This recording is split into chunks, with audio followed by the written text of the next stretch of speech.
कहानी की शुरुआत में हमें एक स्टूडेंट ताकाहाता दिखाया जाता है जो अपनी बोरिंग जिंदगी से बहुत तंग आ चुका था। उसे लगता है कि उसकी जिंदगी में कोई खुशी ही नहीं है और उसे हर दिन बिल्कुल एक ही जैसा लगता है। रोज सुबह उठना, स्कूल जाना और फिर घर वापस आ जाना। घर आते ही वो हर दिन वीडियो गेम खेलता, लेकिन रोज की तरह वीडियो गेम खेल कर वो पूरी तरह तंग पड़ चुका था। उसकी जिंदगी बस इसी रूटीन तक सिमट कर रह गई है। अगले दिन वो अपनी क्लास में बैठा था, तभी पढ़ाते समय उसके टीचर का सर फट कर बिखर जाता है और वही खतरनाक डारूमाडोल निकलकर बाहर आती है। वो अपना सर मोड़ लेती है और एक गाना गाने लगती है। वो जैसे ही गाना गाकर पीछे मुड़ती है और जब उसके सामने एक लड़का अपनी जगह से हिल जाता है, वो वहीं पर उसका सर फोड़ कर रख देती है और फटते ही उस लड़के का सर छोटी छोटी गोलियों में बिखर जाता है। जो भी अपनी जगह से हिलता जाता, वो डोल उसे वहीं पर मारती जाती है। ये देखकर वहाँ सबकी सांसें ही अटक जाती हैं। बाकी स्टूडेंट वहीं पर अपनी सांसें रोककर खड़े हो जाते हैं। तभी दो लड़के वहां से भागकर दरवाजा खोलने की कोशिश करते हैं, लेकिन पीछे से वो डोल भी उन्हें देख लेती है और उनका सर वहीं पर फोड़ डालती है,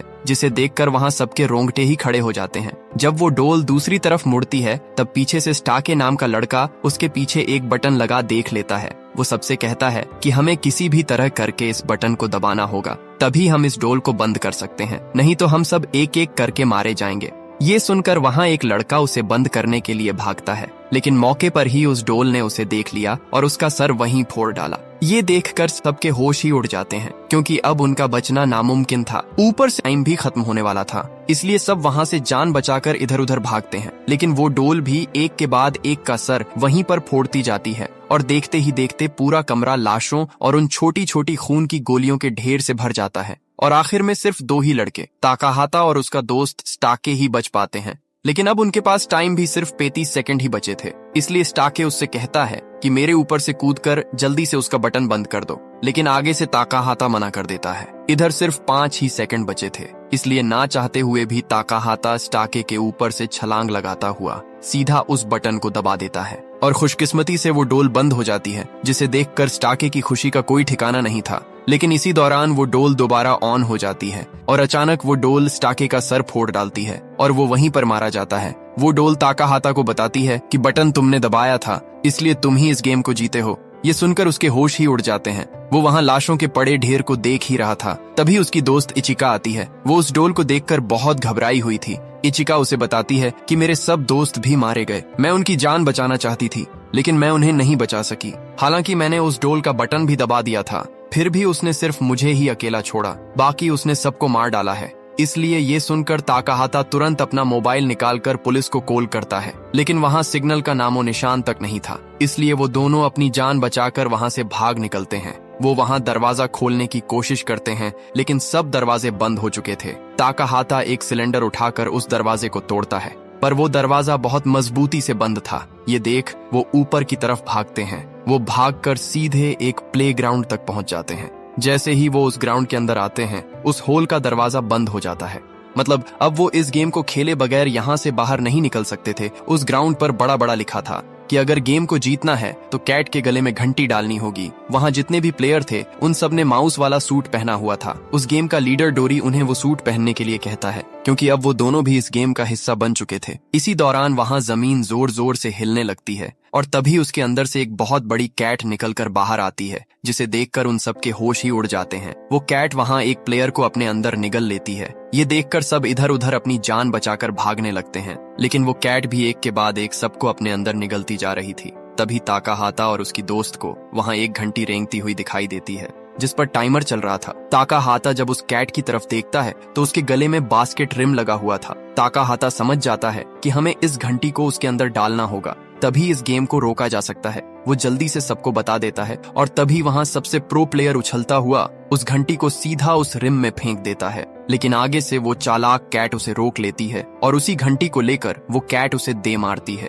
जिससे वो सीधा एक दीवार के अंदर जाकर घुस जाता है और वहीं पर मारा जाता है। ये देखकर सबके बीच भगदड़ मच जाती है। सब यहाँ वहाँ भागते हैं और वो कैट भी सबको कुचलती जाती है। ताकाहाता ये देखकर समझ जाता है कि ये कैट उसी को मार रही थी जिसने वो सूट पहना हुआ था, इसलिए वो सबको उस सूट को उतारने के लिए कहता है। सब प्लेयर जैसे तैसे करके उस सूट को उतार देते हैं और आखिरकार वो कैट उन्हें छोड़ देती है। सबको लग रहा था कि हम बच गए हैं, लेकिन तभी अचानक वो कैट एक लड़की को अपने अंदर निगल जाती है, जिसे देखते ही उन सबके पैरों तले जमीन ही खिसक जाती है। वो सब डर से इधर उधर भागने लगते हैं। वो कैट भी सबको एक एक करके मारती जा रही थी। तभी भागते समय इचिका नीचे गिर जाती है। वो कैट उसके बहुत करीब आ चुकी थी। वो उसे अपने अंदर निगलने ही वाली थी। तभी मौके पर ही ताकाहाता वहां उस सूट को पहनकर उसका ध्यान भटका देता है। वो कैट उसे कुचलने की पूरी कोशिश करती है, लेकिन ताकाहाता जैसे तैसे करके उससे बचता जाता है। इसी दौरान वो कैट उसे अपनी पूंछ इतने जोर से दे मारती है कि वो उछलता हुआ दूर जा गिरता है। तभी उसे उस कैट की आवाज सुनाई देने लगती है।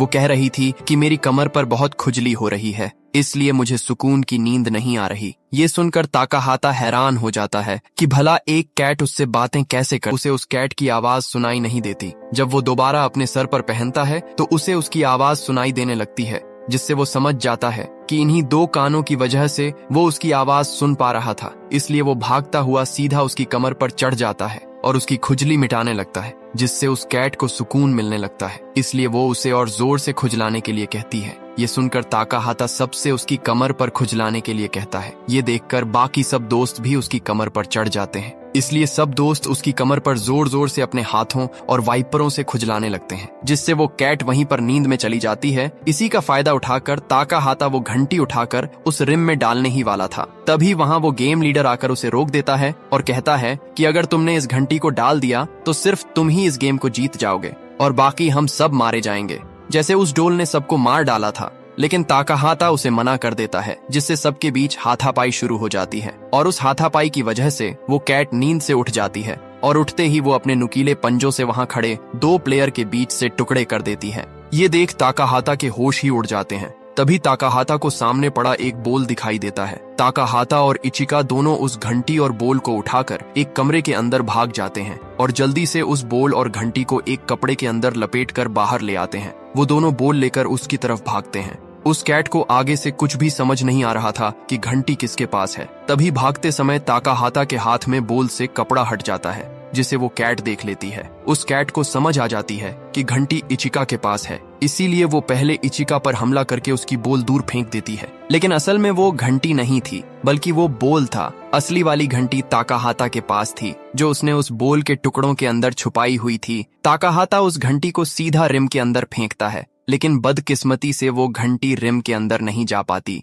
जिसे देख ताकाहाता अंदर से पूरी तरह टूट जाता है, क्योंकि उनकी मौत करीब थी और गेम खत्म होने में सिर्फ 2 ही सेकंड बचे थे। लेकिन तभी मौके पर दूसरा प्लेयर कूदता हुआ आकर उस घंटी को सीधा उस रिम के अंदर डाल देता है, जिससे वो कैट वहीं पर रुक जाती है और गेम खत्म हो जाती है। वो कैट उनसे कहती है कि ताकाहाता, इचिका और अमाया, सिर्फ ये 3 प्लेयर ही गेम को जीत पाए हैं, बाकी सब हार चुके हैं। तभी वो लड़का अमाया एक तलवार लेकर बाकी बचे तीनों प्लेयर को वहीं पर मार डालता है। अमाया ताकाहाता से कहता है कि अगर हमने उन्हें ना मारा होता तो वो कैट हमें जान से मार डालती, और मैं ये हरगिज नहीं चाहता था, और उनके साथ साथ हम भी अपनी जान से हाथ धो बैठते। ये सुनकर ताकाहाता उस पर गुस्सा होता है, लेकिन इससे पहले कि वो दोनों एक दूसरे को मारते, वहीं कैट अपने मुंह से बहुत सारी गैस छोड़ देती है, जिससे वो तीनों वहीं पर बेहोश हो जाते हैं। इसके बाद हमें एक न्यूज दिखाई जाती है, जहां बताया जा रहा था कि पूरी दुनिया में दहशतगर्दी फैल चुकी है और इस दहशतगर्दी में पूरे 200 मिलियन स्टूडेंट मारे जा चुके हैं। और ये दहशतगर्दी कोई और दहशतगर्दी नहीं है,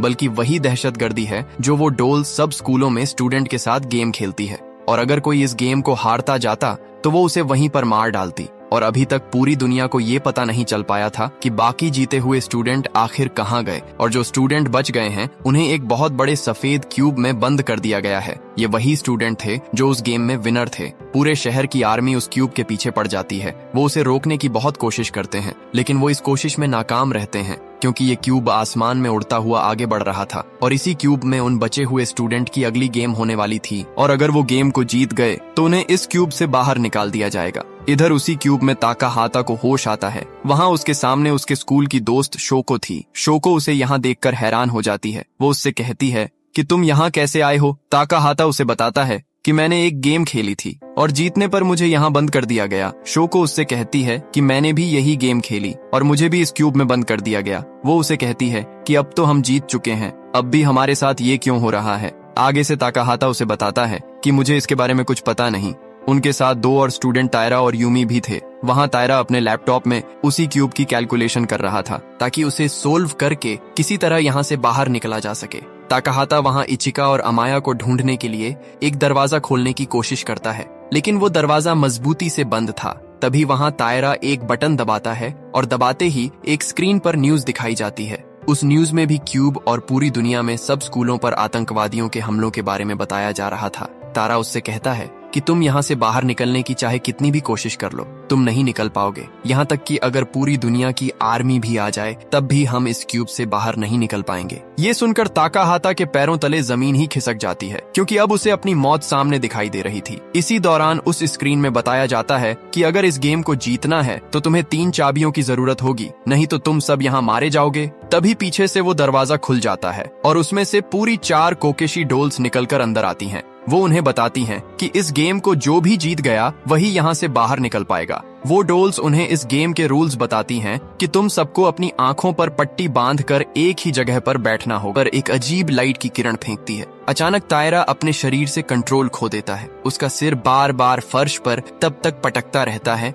जब तक कि उसकी खोपड़ी फट नहीं जाती। उसे मारने के बाद गुड़िया यम्मी को खेलने के लिए बुलाती है। वो बुरी तरह डर जाती है और पहले तो मना कर देती है, लेकिन कोकुशी गुड़िया उसे घेर लेती है। इस बार किरण का इस्तेमाल करने के बजाय हर गुड़िया उसका एक एक पैर पकड़कर अलग अलग दिशा में खींचने लगती है। उसकी बॉडी के चीथड़े उड़ जाते हैं। अब सिर्फ शोको और ताकाहाता बचे हैं। गुड़िया शोको को खेलने के लिए बुलाती है तो ताकाहाता समझ जाता है कि वो इतनी डरी हुई है कि गेम पर ध्यान नहीं दे पाएगी, इसलिए वो जल्दी से आगे आती है और उसकी जगह खुद खेलने का ऑफर देता है। ताकाहाता रूम के बीच में बैठकर अपनी आंखें बंद कर लेता है। गुड़िया फिर से वही अजीब गाना गाकर ताकाहाता के चारों तरफ घूमने लगती है। गाना रुकने के बाद ताकाहाता बहुत सावधानी से हर आवाज सुनने की कोशिश करता है, लेकिन इससे पहले कि वो जवाब दे, एक गुड़िया अचानक बोल पड़ती है कि समय खत्म हो गया है। ठीक उसी पल ताकाहाता जोर से चिल्लाकर अपने पीछे वाली गुड़िया का नाम बता देता है। गुड़िया बार बार कहती है कि टाइम खत्म, लेकिन ताकाहाता शांति से एक बात समझाता है। वो बताता है कि उसने अपने फोन में सब कुछ रिकॉर्ड किया है। जब वो रिकॉर्डिंग चेक करता है तो दिखता है कि जवाब देने से पहले सिर्फ 6 सेकंड बीते थे, यानी उसने असल में तय समय के अंदर ही जवाब दिया है। गुड़िया क्यूरियस होकर जानना चाहती है कि उसे ये कैसे पता चला। ताकाहाता समझाता है कि पिछले राउंड्स में गुड़िया हर बार एक ही पोजीशन पर थी। इसके अलावा हर बार टाइम खत्म होने का अनाउंसमेंट एक ही गुड़िया कर रही थी, इसलिए ताकाहाता सिर्फ उस आवाज को सुनने का वेट कर रहा था और उसी का इस्तेमाल करके उसने कंफर्म किया कि कौन सी गुड़िया कहाँ खड़ी है। क्योंकि उसने 10 सेकंड के अंदर सही जवाब दिया है, गुड़िया अचानक धूल में मिल जाती है। उनकी राख से फर्श पर एक छोटी चाबी निकल आती है। रूम में अब और कोई रुकावट न होने की वजह से यमी और ताकाहाता चाबी उठा लेते हैं और एक साथ रूम से बाहर आ जाते हैं। लेकिन वे जैसे ही कॉरिडोर में कदम रखते हैं, एक अजीब सीन देखते हैं। एक दूसरा स्टूडेंट डर के मारे उनकी तरफ दौड़ कर आ रहा है। उसके पास भी एक चाबी है और एक कोकुशी गुड़िया उसका पीछा कर रही है। लड़का जल्दी से उन्हें वार्न करता है कि ये गुड़िया सिर्फ अकेले रहने वाले लोगों पर ही हमला करती है। अगर वे एक दूसरे का हाथ पकड़कर साथ रहेंगे तो गुड़िया उनका कुछ नहीं बिगाड़ेगी। इसलिए वे तीनों जल्दी से एक दूसरे का हाथ पकड़ लेते हैं। गुड़िया उनके पास आती है, ये चेक करती है कि वे वाकई साथ हैं या नहीं, और इसके बाद शांति से किसी दूसरे अकेले स्टूडेंट की तलाश में चली जाती है। अब ताकाहाता की टीम के पास 2 चाबियां हैं। क्यूब के लंबे कॉरिडोर में चलते समय उन्हें अचानक किसी के चिल्लाने की आवाज सुनाई देती है। वे आवाज की तरफ दौड़ते हैं और देखते हैं कि चिल्लाने वाली लड़की ईचा है। उसका भी वही अकेली रहने वाली गुड़िया पीछा कर रही है। बिना कुछ सोचे ताकाहाता दूसरों का हाथ छोड़ देता है और सीधा ईचा की तरफ दौड़ लगाता है। बिल्कुल लास्ट मूवमेंट पर गुड़िया के पकड़ने से पहले वो ईचा को जकड़कर अपने पास खींच लेता है। कुछ देर बाद दूसरे एक कॉरिडोर में 2 और स्टूडेंट्स कुछ अजीब देखते हैं। दीवार के अंदर एक विशाल लकड़ी का सिर फंसा हुआ है। उसके माथे पर एक टाइमर चल रहा है और उसके नीचे 7 चाबियों के छेद हैं।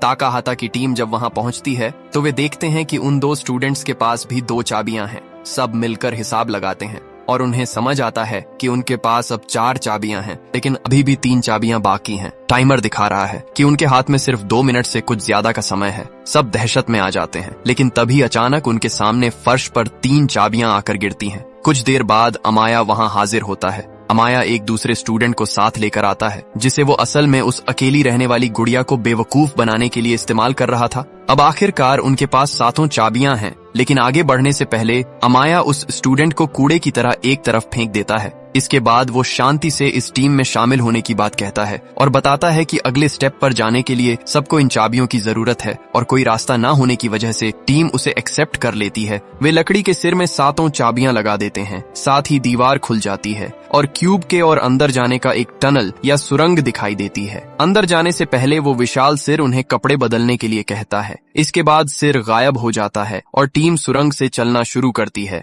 जब वे दूसरे कोने पर पहुंचते हैं तो वे खुद को बर्फ से ढकी एक दुनिया के बीच पाते हैं। अचानक जमीन कांपने लगती है। कुछ देर बाद ही उन्हें इसकी वजह दिखती है। एक विशाल पोलर बियर पहाड़ के ऊपर से स्नोबोर्डिंग करते हुए नीचे आ रहा है और एक प्रोफेशनल एथलीट की तरह करतब दिखा रहा है। इस अजीब परफॉर्मेंस को खत्म करके भालू उनके सामने आकर खड़ा हो जाता है। वो अगले चैलेंज का अनाउंसमेंट करता है। भालू बताता है कि उसे झूठ से नफरत है, इसलिए ये गेम उनकी ईमानदारी का टेस्ट होगा। रूल्स बहुत सिंपल हैं। वो सवाल पूछेगा और सबको ईमानदारी से जवाब देना होगा।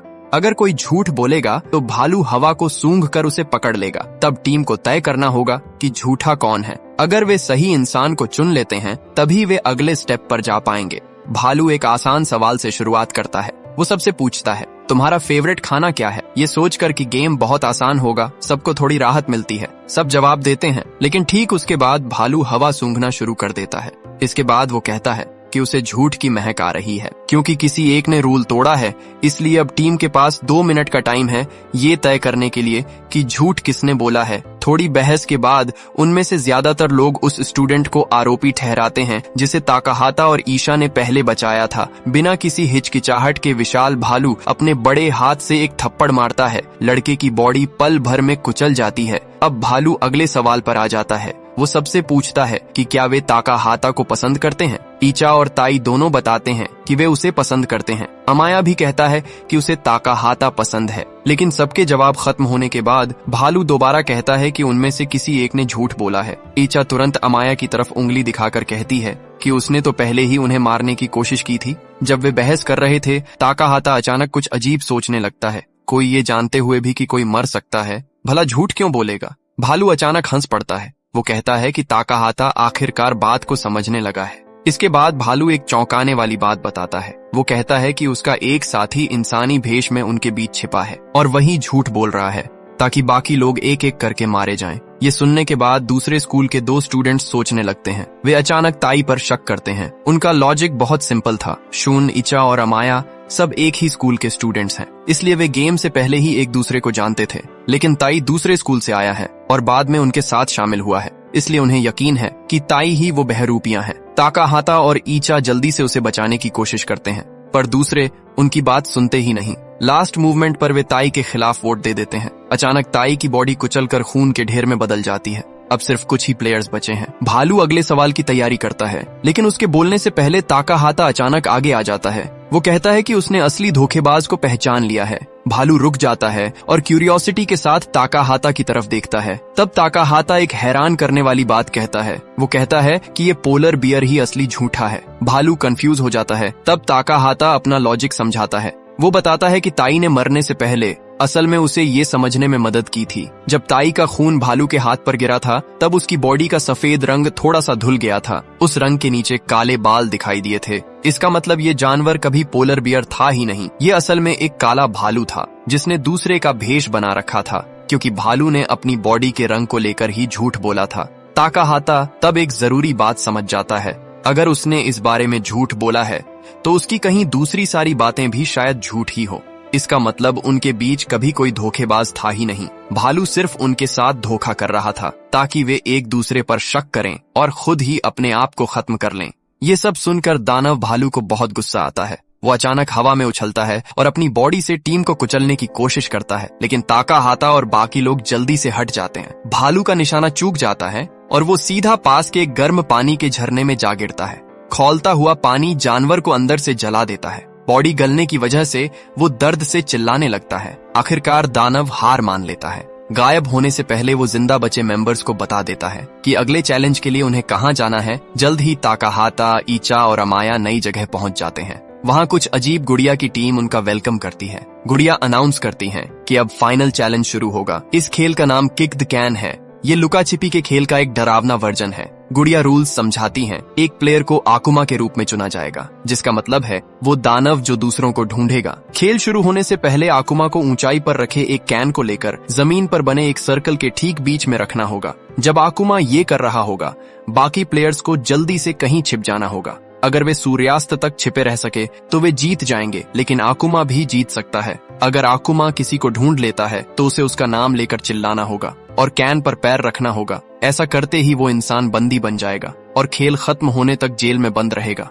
लेकिन गुड़िया एक और रूल बताती है, बंदी प्लेयर्स को चाहे तो आजाद कराया जा सकता है। अगर आजाद प्लेयर्स में से कोई कैन को लात मारने में कामयाब हो जाता है तो सारे बंदी छूट जाएंगे। लेकिन इसमें एक भयानक बात छिपी है। कैन के अंदर विस्फोटक रखा है, जिस पल कोई कैन को लात मारेगा वो तुरंत ब्लास्ट हो जाएगा, यानी जो इंसान सबको बचाएगा वो उसी वक्त मर जाएगा। शॉर्ट में कहें तो टारगेट बहुत सिंपल है, जिंदा बचे लोगों को सूर्यास्त तक छिपे रहना होगा, लेकिन आकुमा को कम से कम 3 लोगों को पकड़ना होगा और आखिरी बचे हुए इंसान को कैन को लात मारने से रोकना होगा। सब कुछ समझाने के बाद गुड़िया में से एक अपने मुंह से कुछ लकड़ी की स्टिक्स निकालती है ताकि लॉटरी की जा सके और ये तय हो सके कि आकुमा कौन बनेगा। सब बेसब्री से इंतजार करते हैं। इसके बाद रिजल्ट आता है। चुना गया प्लेयर अमाया है। उनके बीच सबसे खतरनाक और हिंसक इंसान, बाकी सब डर के मारे जम जाते हैं। खेल शुरू होने वाला है, लेकिन गुड़िया के सिग्नल देते ही अमाया अचानक एक स्टूडेंट को कैन की तरफ लात मारता है और किसी के छिपने का टाइम मिलने से पहले ही कैन को नीचे गिरा देता है। वो कैन उठाकर सर्कल के बीच में रखता है और दूसरों का शिकार करना शुरू कर देता है। बहुत जल्दी ही वो दूसरे स्कूल के उन 2 स्टूडेंट्स को पास की एक जगह छिपे हुए ढूंढ लेता है। वे दोनों मिलकर उस पर हमला करने और मुकाबला करने की कोशिश करते हैं, लेकिन अमाया उनके मुकाबले बहुत ज्यादा ताकतवर है। 2 लोग मिलकर भी अमाया से आसानी से हार जाते हैं। अमाया उन्हें पकड़ लेता है और जेल के अंदर बंद कर देता है। बहुत पास ही ईचा छिपी हुई सब कुछ देख रही थी, लेकिन अमाया जब कैन पर पैर रख रहा था तब ईचा गलती से थोड़ा सा हिल जाती है। अमाया तुरंत उसे नोटिस कर लेता है। अब वो ठीक से जानता है ईचा कहाँ है। वो ये भी समझ जाता है कि ताकाहाता जरूर आसपास ही कहीं होगा। अमाया को आता देख ताकाहाता जल्दी से एक भारी चीज के साथ रस्सी बांधकर कैन के पास पहुंचने के लिए नीचे उतरना शुरू कर देता है। इधर अमाया उस बिल्डिंग की तरफ दौड़ता है जहां उसने ईचा को देखा था। वो अंदर घुसने के लिए दरवाजे पर जोर जोर से धक्के देने लगता है। ईचा जल्दी से एक जरूरी बात समझ जाती है, अगर वे दोनों साथ रहे तो दोनों ही पकड़े जाएंगे। इसलिए वो ताकाहाता के लिए थोड़ा टाइम बचाने का फैसला करती है। वो बिना शोर किए कमरे से बाहर निकलकर नीचे आती है और अमाया के सामने खड़ी हो जाती है, लेकिन ईचा का नाम लेकर कैन के पास जाने के बजाय अमाया उसे बस मारकर बेहोश कर देता है और ताकाहाता की तलाश में रहता है। वो जब ऊपर पहुंचता है तो उसे सिर्फ ताकाहाता की भागने के लिए इस्तेमाल की गई रस्सी दिखती है। नीचे मौजूद ताकाहाता समझ जाता है कि अमाया शायद कैंप के आसपास ही होगा और उसकी पहरेदारी कर रहा होगा, इसलिए वो नई छिपने की जगह ढूंढने के लिए चारों तरफ दौड़ने लगता है। कुछ देर बाद अमाया उसे चिल्लाकर बुलाता है। वो फ्रेंडली होने का नाटक करता है और कहता है कि उसने पहले ही 3 लोगों को पकड़ लिया है, इसीलिए गेम लगभग खत्म है। वो ताकाहाता से कहता है कि वे साथ मिलकर काम करके जिंदा रह सकते हैं, लेकिन ताकाहाता जानता है कि वो झूठ बोल रहा है। छिपने के दौरान ताकाहाता को काम आने वाली एक चीज मिल जाती है, पुराने जमाने का एक आर्मर यानी लोहे का कवच। सूरज जब धीरे धीरे डूबने लगता है तब ताकाहाता वो भारी कवच पहनकर छिपाव से बाहर आता है। उसका प्लान था कि कैन को लात मारते वक्त होने वाले ब्लास्ट से खुद को बचाने के लिए इस कवच का इस्तेमाल करेगा, लेकिन कवच बहुत भारी होने की वजह से उसके लिए हिलना डुलना बहुत मुश्किल हो जाता है। फिर भी ताकाहाता धीरे धीरे अमाया की तरफ बढ़ता है। एक मोड़ पर वो अपनी तलवार भी फेंक देता है और खुद को पूरी तरह बेबस दिखाता है। ये देखकर अमाया हंसते हुए उसकी तरफ बढ़ता है, क्योंकि चेहरा देखे बिना किसी को बंदी बनाना मुमकिन नहीं है। इसलिए अमाया ताकाहाता के प्लान का मजाक उड़ाते हुए उसका हेलमेट उतार देता है। वो पहले ही खुद को जीता हुआ मानकर कॉन्फिडेंस के साथ कैंप की तरफ चलने लगता है, लेकिन अचानक उसे महसूस होता है कि कोई उसे पीछे से खींच रहा है। उसकी कमर के साथ एक जंजीर बंधी है। ठीक तभी अमाया को असली सच समझ आता है। ये पूरा मामला ताकाहाता का ही प्लान था। छिपने की जगह से निकलने से पहले ही ताकाहाता ने चुपके से जंजीर का एक कोना कवच के साथ बांध रखा था। अमाया जब उसका हेलमेट उतार रहा था, ताकाहाता ने फुर्ती से जंजीर का दूसरा कोना अमाया की कमर में लपेट दिया। अब अमाया कैन तक नहीं पहुंच पा रहा है और कोई रास्ता न होने की वजह से ताकाहाता अचानक पहाड़ के किनारे से नीचे सागर में कूद जाता है और अमाया को भी अपने साथ खींच ले जाता है। नीचे गिरने से बचने के लिए अमाया पागलों की तरह छटपटाने लगता है। पानी को टच करते ही ताकाहाता जल्दी से भारी कवच शरीर से उतार देता है और दीवार के सहारे ऊपर चढ़ आता है। इधर अमाया पानी के अंदर से उस भारी कवच को खींचते ही फंस जाता है। अमाया जब ऊपर आता है तब तक ताकाहाता कैन की तरफ दौड़ना शुरू कर चुका है। बहुत ज्यादा थकने के बावजूद ताकाहाता अपनी आखिरी ताकत जुटाकर आगे बढ़ता है। आखिरकार अमाया खुद को आजाद करके उसके पीछे दौड़ता है, लेकिन ताकाहाता पहले ही कैन के पास पहुंच जाता है। वो उसे लात मारता है। सब ब्लास्ट के डर से सिर नीचे कर लेते हैं, लेकिन कुछ नहीं होता। कुछ सेकंड बाद आसमान में अंधेरा छाने लगता है। गुड़िया फिर से हाजिर होती है और अनाउंस करती है कि ताकाहाता विनर है। इसके बाद वे असली सच बताती हैं। कैंप के अंदर असल में कभी कोई बम था ही नहीं। उन्होंने सिर्फ गेम को और रोमांचक बनाने के लिए झूठ बोला था। अपमान और गुस्से में अमाया चिल्लाने लगता है। उसे लगा था कि उसे अब मार दिया जाएगा, लेकिन गुड़िया शांति से बताती है कि पूरा चैलेंज सिर्फ एक खेल ही था और अब और कोई नहीं मारा जाएगा। इतनी दूर तक टिके रहने के इनाम के तौर पर गुड़िया उनमें से हर किसी को एक एक पॉप्सिकल देती है और जाने से पहले उसे खाने के लिए कहती हैं। इतनी सारी घटनाओं के बाद ताकाहाता और ईचा एक साथ बैठकर अपनी पॉप्सिकल खाते हुए फ्यूचर के बारे में बात करने लगते हैं। खाने के बाद ताकाहाता नोटिस करता है कि स्टिक के ऊपर कुछ लिखा हुआ है। उसे लगा शायद किसी इनाम की बात लिखी है, इसलिए वो खुशी खुशी ईचा को उसे दिखाता है, लेकिन ईचा की तरफ देखकर वो देखता है कि वो रो रही है। इसके बाद ताकाहाता ईचा की स्टिक पर लिखा मैसेज पढ़ता है। वहाँ लिखा था, तुम बाहर हो। ठीक उसी पल गुड़िया फिर से बोल पड़ती है। वे समझाती हैं कि हर चैलेंज ने अलग अलग स्किल्स का टेस्ट लिया, इंटेलिजेंट, बहादुरी, टीम वर्क, लेकिन आखिर में सब कुछ जिस बात पर टिका है वो है किस्मत। हर पॉप्सिकल स्टिक प्लेयर की फाइनल किस्मत तय कर रही है। ताकाहाता अपनी स्टिक की तरफ देखकर समझ जाता है कि वही लकी है, वो जिंदा रहेगा, लेकिन ईचा के बजाय अमाया उसके साथ रियल वर्ल्ड में वापस जाएगा। उनकी किस्मत तय होते ही गुड़िया, ईचा और बाहर हुए दूसरे स्टूडेंट्स पर लेजर किरणें छोड़ती हैं। उनकी बॉडी गायब हो जाती है और सिर्फ उनकी आत्मा के कुछ निशान रह जाते हैं। फाइनल गेम खत्म होने के बाद ताकाहाता और अमाया को टोक्यो के आसमान में तैरते एक विशाल क्यूब के अंदर ले जाया जाता है। जब पूरी दुनिया के लोग देखते हैं कि इस जानलेवा खेल से 2 स्टूडेंट्स जिंदा वापस आए हैं, तो वे उन्हें भगवान की संतान कहकर बुलाने लगते हैं। इस दुनिया के अजीब रूल के हिसाब से उनमें से एक तबाही का रास्ता चुनकर ताकतवर भगवान बनेगा और दूसरा